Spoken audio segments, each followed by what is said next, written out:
तो जय हिंद प्यारे बच्चों, कैसे हैं आप लोग। उम्मीद करते हैं कि आप लोग अच्छे होंगे। आज हम लोग क्लास 10 बिहार बोर्ड का हिस्ट्री का जो चैप्टर 1 है, यूरोप में राष्ट्रवाद, इसका हम लोग सब्जेक्टिव क्वेश्चन आंसर करेंगे। हम लोगों ने ऑब्जेक्टिव क्वेश्चन आंसर इसका देख लिया था, आज हम लोग इसका सब्जेक्टिव क्वेश्चन आंसर देखेंगे। ठीक, तो पहले हम लोग अति तक उत्तरीय प्रश्न देखेंगे। पूरा सिलेबस हमने समाप्त कर दिया था। पूरा लेक्चर आप जाकर देख सकते हैं, अथी में प्ले लिस्ट में जाकर आप पूरा लेक्चर देख सकते हैं समझने के लिए इस चैप्टर को। आज हम लोग सब्जेक्टिव करेंगे। ठीक, तो देखिए पहला हमारा प्रश्न है राष्ट्रवाद क्या है। ठीक, तो देखिए इसका प्रश्न के आंसर लिखेंगे, राष्ट्रवाद आधुनिक विश्व के राजनीतिक जागृति का प्रतिफल है। यह एक ऐसी भावना है जिसमें एक विशेष क्षेत्र के रहने वाले लोग के बीच भावनात्मक एकता का आभास होता है, जिसे कि राष्ट्रवाद कहते हैं। अर्थात अपने देश के बारे में, हित के बारे में सोचना शुरू कर देना ही राष्ट्रवाद कहलाता है। ठीक, अगला मेजनी कौन था, तो देखिए ठीक इसके बारे में लिखेंगे। मेजनी इटली का एकीकरण का राष्ट्रवादी नेता था। ठीक, मेजनी क्या था, तो इटली के एकीकरण का एक राष्ट्रवादी नेता था। ठीक, देखिए साहित्यकार, लोकतांत्रिक विचारों का समर्थक तथा योग्य सेनापति था। ठीक, मेजनी था योग्य सेनापति था, जिन्होंने आजीवन इटली के एकीकरण के लिए प्रयास करता रहा था। ठीक, इसलिए इन्हें इटली के एकीकरण का मसीहा कहा जाता है। इन्होंने इटली के एकीकरण के लिए 1831 ईस्वी में यंग इटली और 1834 ईस्वी में यंग यूरोप की स्थापना की थी। ठीक, अब तीसरा प्रश्न है कि जर्मनी के एकीकरण की क्या बाधाएं थी। जर्मनी के एकीकरण में क्या क्या बाधा थी, ये हमें लिखना है। ठीक, तो देखिए इसका एकीकरण का बाधा था। जर्मनी के एकीकरण के मुख्य बाधाएं निम्नलिखित थे। पहला हम लोग लिखेंगे, जर्मनी करीब 300 छोटे छोटे राज्यों में टूटा हुआ था, जो एकीकरण के मार्ग में सबसे बड़ी बाधा थी। ठीक, दूसरा होगा ऑस्ट्रिया जैसे विदेशी राष्ट्र का हस्तक्षेप। ऑस्ट्रिया जब नहीं चाहता था कि जर्मनी का एकीकरण हो, वह हस्तक्षेप हमेशा करता था। ठीक, तीसरा हो जाएगा जर्मनी में व्यक्त सामाजिक, आर्थिक तथा राजनीतिक विषमता है।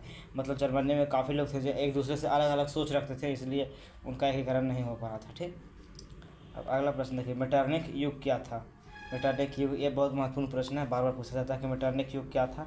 इसका आंसर लिखेंगे 1815 ईस्वी से 1848 ईस्वी तक के समय को यूरोप में मेटरनिख युग के नाम से जाना जाता था। ठीक, 1815 से 1848। ठीक, 1815 में क्या हुआ था, वियना कांग्रेस। 1848 में क्या हुआ था, फ्रांसीसी क्रांति हुआ था, तीसरा फ्रांसीसी क्रांति, जिसमें लुई फिलिप्स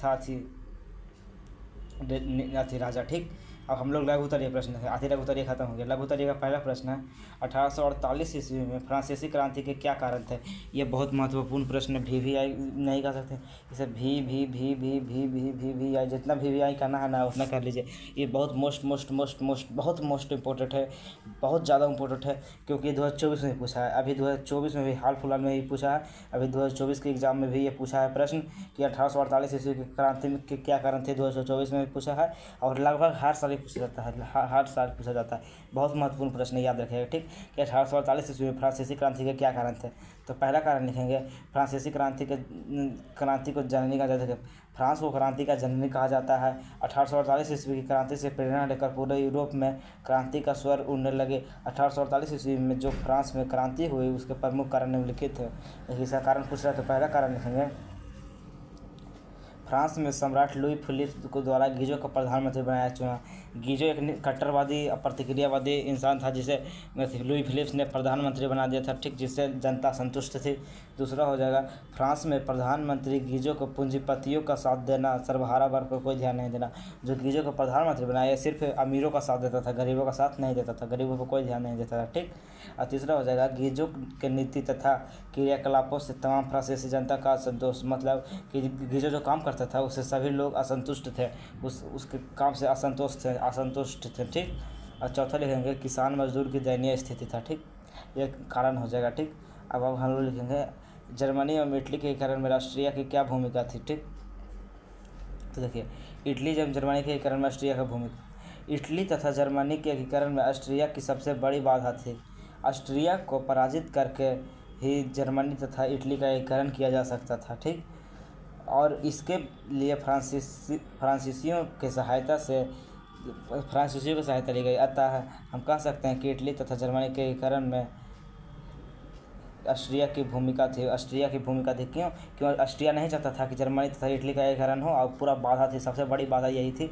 ऑस्ट्रिया ये होने ही नहीं देना चाहता था, इसलिए इसका एक भूमिका था कि ये नहीं होने देना, तो कब का ही हो जाता। ठीक। अब अगला है, यूरोप में राष्ट्रवाद फैलाने में नेपोलियन बोनापार्ट किस तरह सहायक हुआ।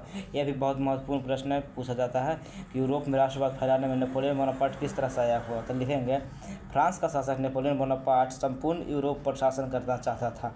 इसके लिए उन्होंने कई विजय अभियान चलाए। इसके आक्रमण से भयभीत होकर सभी यूरोपीय देशों में एकता तथा जागृति की भावना आ गई। उन्होंने एक नवयुग का संदेश दिया। अतः हम कह सकते हैं कि यूरोप में राष्ट्रवाद के प्रसार में नेपोलियन बोनापार्ट का प्रमुख योगदान था। देखिए, जो नेपोलियन बोनापार्ट था वो चाहता था पूरा यूरोप को सुधारना, जैसे इसने फ्रांस का सुधारा था उसी तरह ही चाहता था कि पूरे यूरोप को सुधार दें, इसलिए पूरे यूरोप पे कब्जा करना चाहता था।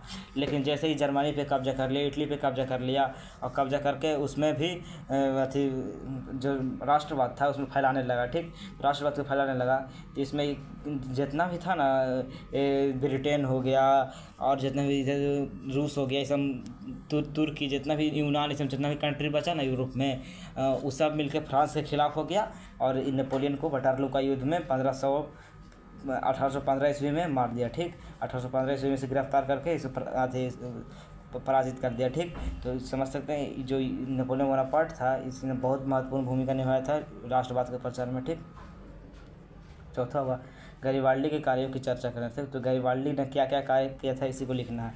लेकिन गैरिबाल्डी के एकीकरण का तलवार कहा जाता है। गैरिबाल्डी को इटली का एकीकरण का तलवार कहा जाता है। ठीक, इटली का एकीकरण का मसीहा कहा जाता है। किसे मसीहा कहा जाता है? इसे मेजनी को। तलवार किसे कहा जाता है? तलवार कहा जाता है गैरिबाल्डी को। ठीक, याद रखिएगा, तलवार कहा जाता है। इनका जन्म 1807 ईस्वी में हुआ था। ये पेशे से एक नाविक थे। इन्होंने इटली के युवाओं के एक सैन्य संगठन बनाया जिसे लाल कुर्ती कहा जाता है।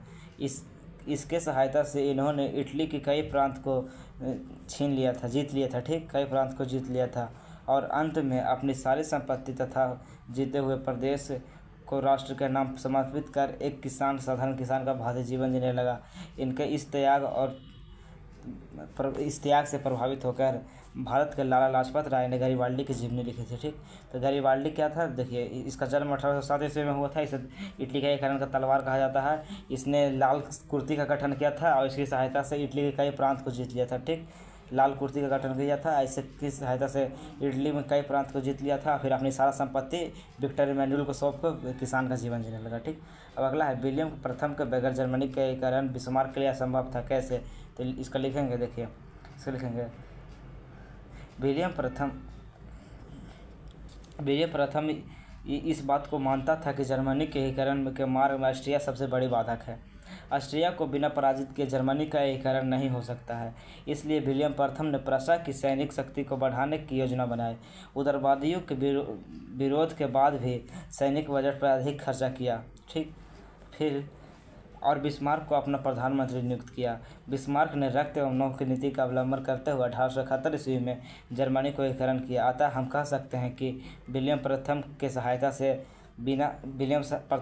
के बिना बिस्मार्क के लिए जर्मनी का एकीकरण असंभव था। ठीक, तो इसी के साथ हमारा चैप्टर 1 का पूरा ख़त्म हो गया है। हम लोग यही क्वेश्चन है और इसमें जो सुपर क्वेश्चन है, हम लोग इसका जो सुपर चैप्टर 1 है हिस्ट्री का, यूरोप में राष्ट्रवाद, इसका हम लोग अगले वीडियो में सुपर क्वेश्चन को देखें। सुपर क्वेश्चन मतलब कि 2011 से लेकर के 2024 तक जितना भी प्रश्न पूछा गया है चैप्टर 1 से, जो यूरोप में राष्ट्रवाद है, इसमें से जितना भी प्रश्न पूछा गया है, सब्जेक्टिव हो गया, ऑब्जेक्टिव हो गया, सभी को देखेंगे।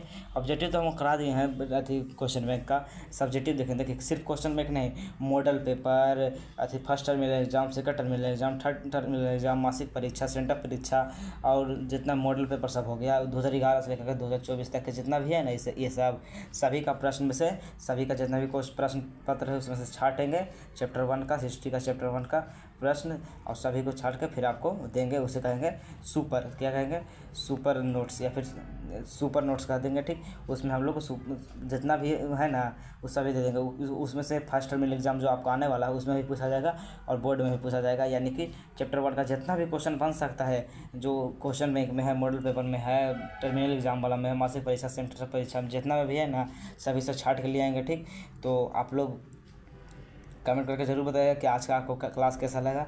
तो आप लोग अगर आपने इस वीडियो को अपने मित्रों के पास शेयर नहीं किया तो इस वीडियो को अपने मित्रों के पास जरूर शेयर कीजिएगा।